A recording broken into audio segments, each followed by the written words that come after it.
Ladies and gentlemen, thank you. Have you all got a drink? You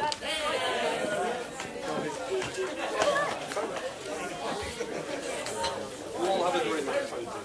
You don't need that. I don't need this, no. Mama. So my role as father of the bride, first of all, is to welcome you all to the wedding of Hannah and Stuart, and to say thank you very much to all of you for turning up. It's amazing that she has so many friends.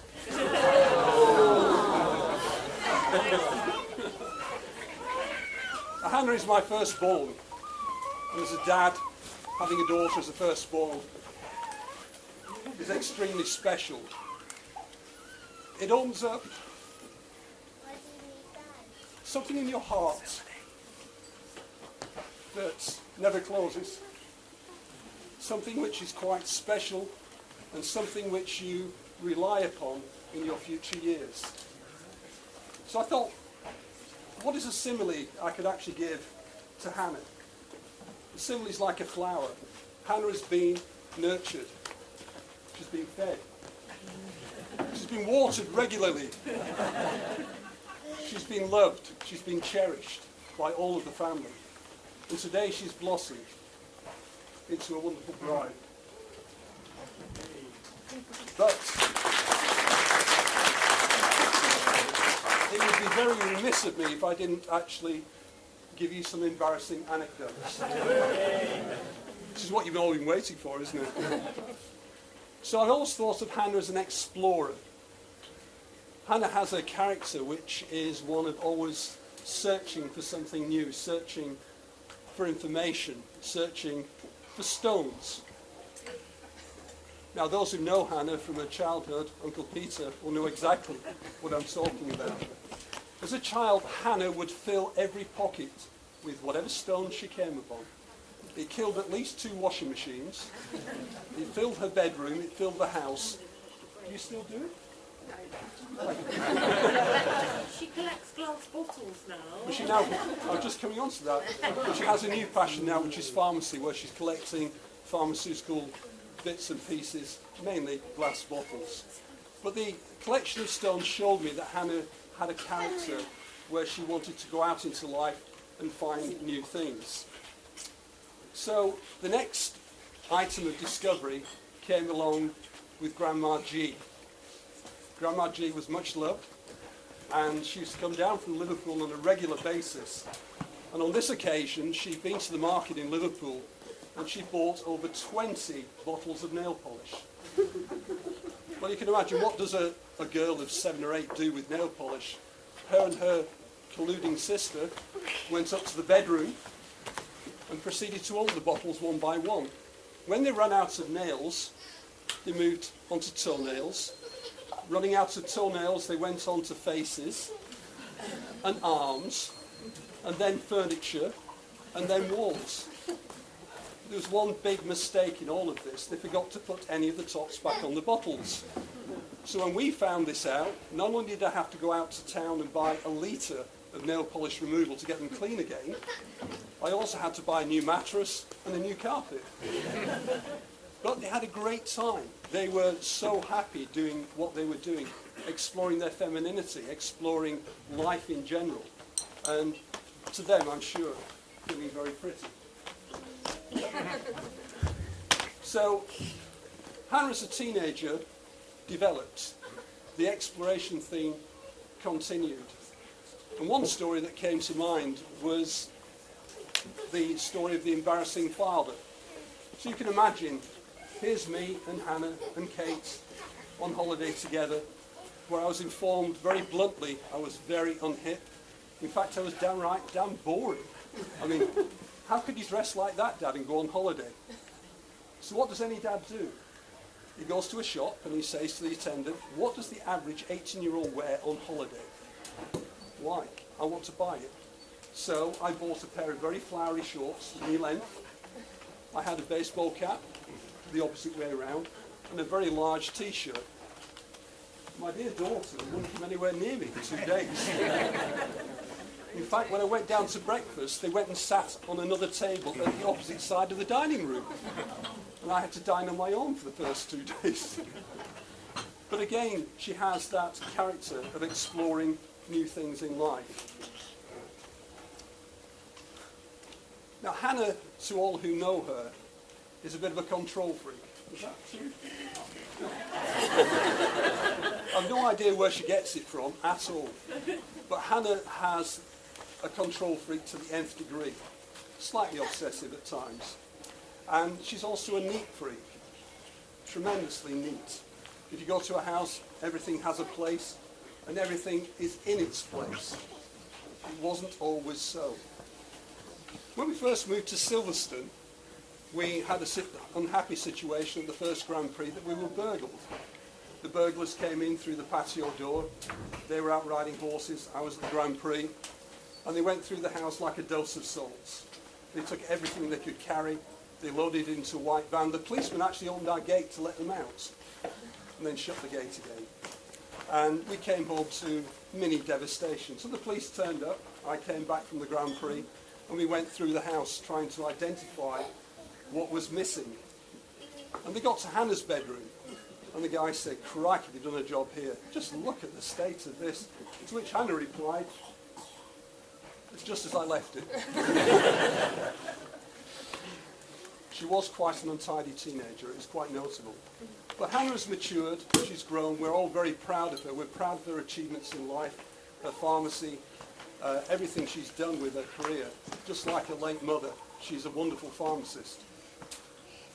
So, Peter, don't start. She has been the light of our life for many, many, many years. And in falling in love with Stuart, we've seen a new side of Hannah. We've seen her blossom. We've seen her so happy, it hurts. You okay? Yeah.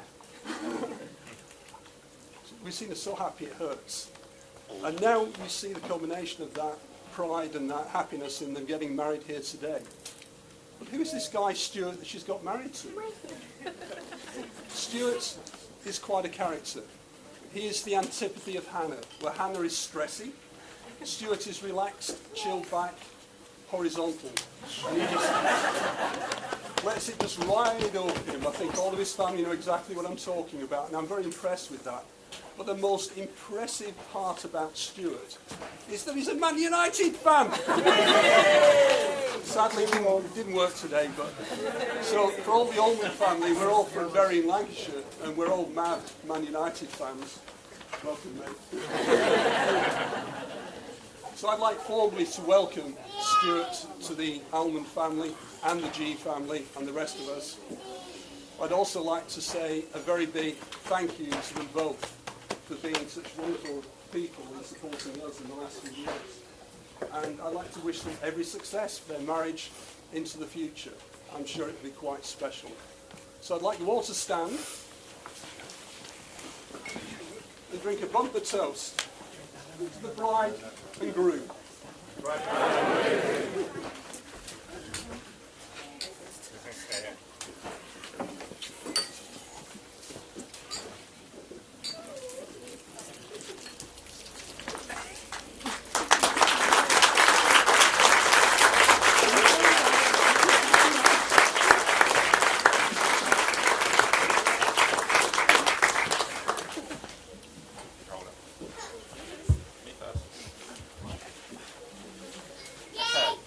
Now, as most of you are aware, my wife, Hannah, has a hard time keeping her nose out of things, so she's going to practice a traditional groom speech. Well, I had to make sure that he did it properly, my husband, and didn't forget anything. Thank you all to all of our family and friends for coming. We really appreciate the effort that you've all made to be with us today. Thank you for your generous contribution towards our honeymoon. We are truly blessed to have such amazing people in our lives. Yeah, and it means so much to us to be surrounded by all the people that we love on our wedding day. And we're so grateful that you all managed to be here to spend a special day with us. To the bridesmaids, then I know that my wife will have been up since 4 a.m. So thank you for not letting her arrive at the church before me. You all look amazing, and I know how much you all mean to her, and how much she has enjoyed sharing the build-up to today with you. From the amount of time that it took her to recover from her hen weekend, I think it's safe to say that she enjoyed herself. Although I'm still confused by lumbersexual. We want to make a special thank you for who saved all the parents. With her amazing kids corner, so thank you too. To the best man Simon, thanks for getting my husband to the church on time and making him look baby presentable. I know how proud your mum would have been to see you up here with him today. And thank you again for letting me know who was safe and sound at the end of the stag do. It was much appreciated after the photos I've received throughout the night. Okay. To Tim and Penny, a massive thank you for allowing us to realise our dream day. Thank you for not only giving me your beautiful daughter's hand in marriage, but for welcoming me into the family. And Tim, thanks for very willingly giving Hannah away. When I asked if I could marry her, I never heard anyone say yes so quickly. To Robert, we just want to say that we're both really looking forward to finally leaving the country together as a married couple. So thank you for finally allowing us to enable this dream. Thank you for raising such a wonderful son, and also to all of the Cullen family for making me feel so welcome down in Kent. Thank you so much to Sue, our host here at Home Farm, and your team for all your support over the last few months and for your hard work today. Having a blank canvas has enabled Hannah to bring her vision alive, and despite the many hours that she has spent in front of her sewing machine, I think we could all agree how amazing it looks.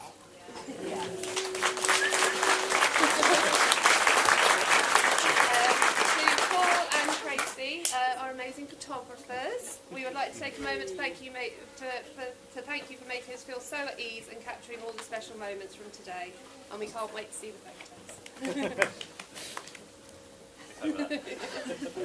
To Elaine and her team at Chef's Kitchen, a big thank you for the amazing canapes and barbecue. It was absolutely delicious. We are so glad that the weather played ball too. Luckily. Also to Lauren and the team at Santina's. Who aren't here yet, but they will be setting up at some point. They were setting up their wood-fired oven for the evening food. We cannot wait to try your pizzas. We knew that we wanted you to be part of a wedding after we went to sample your pizzas last year, and they confused Hannah with Hawaiian. So we got a free pizza. So unfortunately, it's not been possible to have everyone that we love here with us today, but we know that they're here with us in spirit. So with them in mind, would you please all raise your glasses and join us in a toast to absent family and friends. Absent family and friends.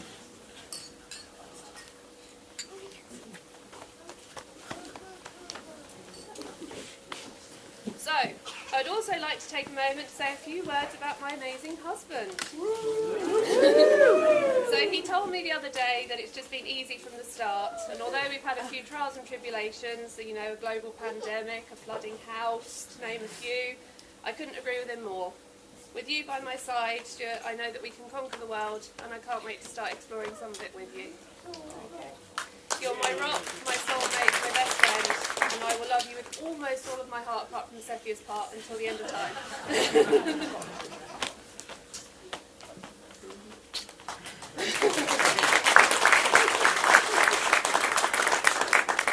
As many of you will be surprised to hear, Hannah's left me without supervision for this part of the speech, considering how meticulous her planning has been. I think she has been worried that I would forget to write this bit and just bumble through and stutter how beautiful she looks. Indeed, she does look stunning today, though I think that every day of the week. I can't believe I've been so lucky to find someone quite like you.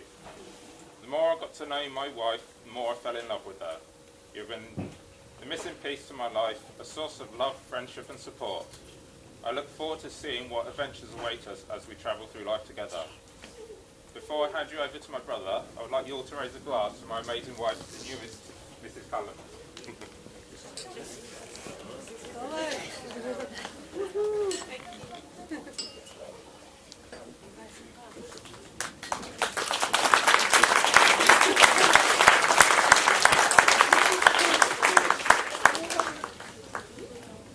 Hello everyone. For those of you that don't know me, you may be able to recognise who I'm related to.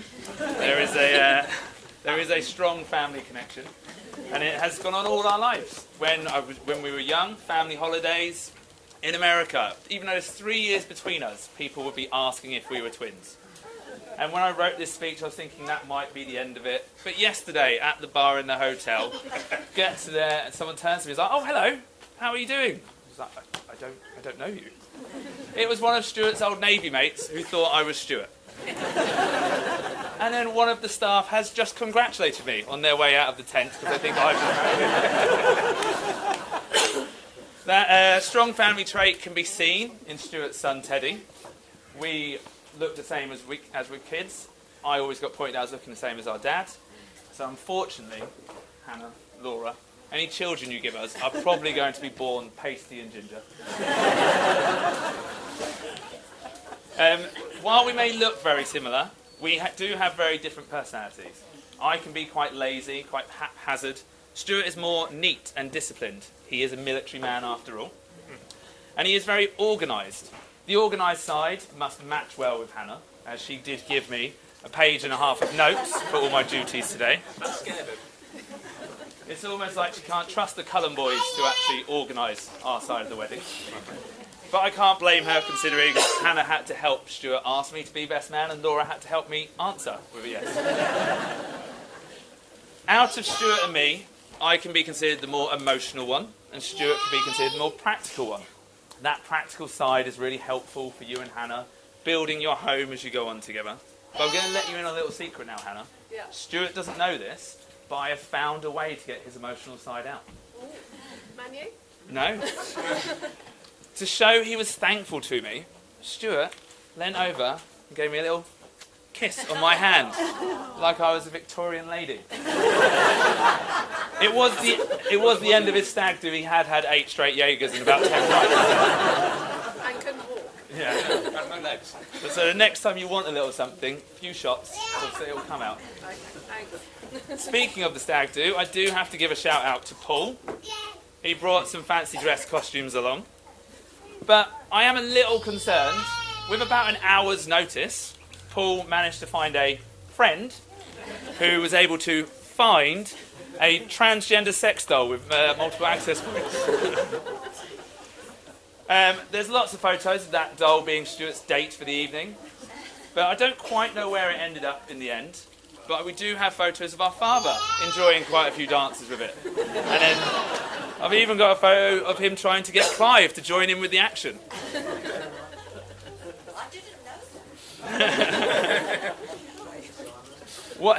One way we are similar, though, is a love of sport and a love of football. Growing up in our family, football was everything. Watching our dad play and then playing ourselves, the mighty Warmer Rovers, and always supporting United. And I have to say, what a shame on such a beautiful, beautiful occasion as an all-Manchester FA Cup final that we didn't quite turn out and win it for your special day. But on the subject of sport, Stuart has grown and developed lots of loves of sport. He has grown into badminton, as many of you know. He's big into his cycling. But I didn't really know that one of them was running. I've been told that apparently, to entice Hannah, he sent her a picture of his oiled up calves. And it seemed to work, because she's never seen him go running. So once the picture landed, he didn't need to worry anymore. But with all that said and done, I would like to take a minute now to show some appreciation towards Hannah. You look amazing. Stuart looks good as well, but we all know how much you helped with that. And in fact, I've been told that when you first got together, you had to get Stuart to throw out all of his clothes and buy a whole new set for the first time in about 10 years. And while we are all grateful for the fashion sense you have given him, there is one person who isn't able to be with us here today that would be incredibly grateful for helping him become the man he is today. And she would be incredibly proud to be able to call you a daughter-in-law as well. And then I just want to leave my speech with the one note that I think is going to be etched across this wedding, or at least my memory of it, and that is, I will. I will. I will.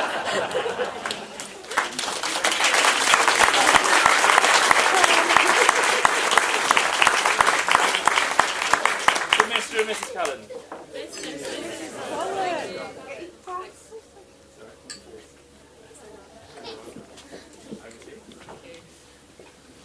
Sorry, folks, it's not over yet. Thank you very much to the best man for setting me up. I'm here on behalf of the bridesmaids. So, Nikki, Claire, Cassie, Fiona and I were asked if we'd like to make a speech. I've never seen the four of them disappear so fast. I'm happy to do it on behalf of, we love Hannah to bits. We are so happy for you. And you have been an amazing friend to us over the years. We worked out between us, we've known you for 109 years. You have been supportive, you're so generous with your time and opening your home to all your friends for Christmas dinners with red wine gravy and, you know, roasts and cocktails and all sorts. But you've not had the best luck with men. It has to be said. So sometimes it was unrequited, like Freddie from Pony Club or sadly Jensen Button. I don't think he ever knew you existed. But we weren't worried. You are a strong, independent woman. You've travelled the globe. You thought nothing of rocking up to Georgia to come and see me.